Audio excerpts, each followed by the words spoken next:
ഈശോയിൽ പ്രിയപ്പെട്ടവരെ, ഓരോ വ്യക്തിയും ജന്മപാപത്തോടെ ജനിക്കുന്നതിനാൽ പിശാചിന്റെ അടിമത്തത്തിലാണ്.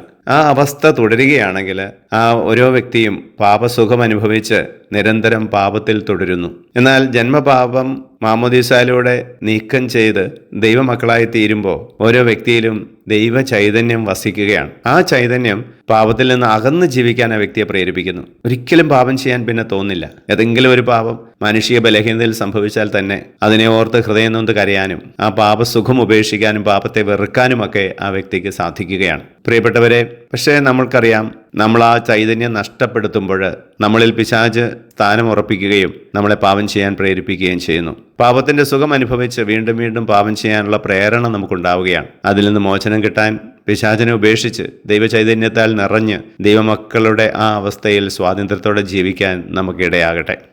ഈശോയെ, ഞങ്ങളെ അനുഗ്രഹിക്കണമേ, ഇപ്പോഴും എപ്പോഴും എന്നേക്കും. ആമേൻ.